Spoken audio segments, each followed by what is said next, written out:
ఈరోజు ఎపిసోడ్లో ఏం జరిగిందంటే మనోజ్ షాప్కి జీఎస్టీ అధికారులు వస్తారు.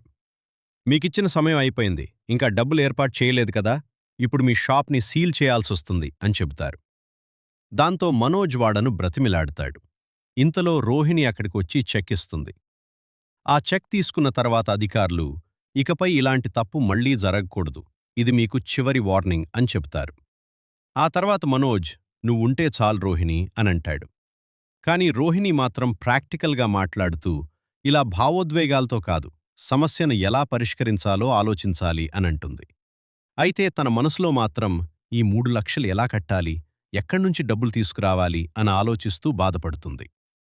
మరోవైపు బాలు, నేను సుగుణమ్మని చింటూని స్కూల్ దగ్గర చూశాను, వాళ్ళేదో దాస్తున్నారు అనిపించింది, ఒకసారి వాళ్ళింటికెళ్ళి చూద్దాంలా, ఇంటికెళ్ళి చూద్దాం అనంటాడు. అది విన్న రోహిణి మనసులో, అందరూ నన్ను ఫుట్బాల్లా ఆడుకుంటున్నారు అని బాధపడుతుంది. ఇంతలో మీనా ఒక ముఖ్యమైన డాక్యుమెంట్ తీసుకొస్తుంది. అందులో ప్రభుత్వం డ్రైవింగ్ స్కూల్ పెట్టడానికి అనుమతి ఇచ్చిందని ఉంటుంది. ఆ విషయం చూసి ఇంట్లో అందరూ చాలా సంతోషపడతారు. అప్పుడే బాలు మరిది అక్కడికొస్తుంది. మళ్లీ మీనాను బాలు విషయంలో రెచ్చగొడుతుంది. బాలను బావా అంటూ ఆటపట్టిస్తుంది. ఇంతలో వాళ్ళ పెద్దమ్మ, అమ్మాయికి పెళ్లి కుదిరింది, ఎల్లుండి ఎంగేజ్మెంట్ ఉంది అని చెబుతుంది. ఆ మాట విన్న మరిది కంగారు పడుతుంది. మరోవైపు బాలు తన డ్రైవింగ్ స్కూల్ను ప్రారంభిస్తాడు. తన తండ్రి పేరు గుర్తుగా ఆ డ్రైవింగ్ స్కూల్కి సత్యం అనే పేరు పెడతాడు. అలా డ్రైవింగ్ స్కూల్ ప్రారంభోత్సవ కార్యక్రమాలు జరుగుతాయి.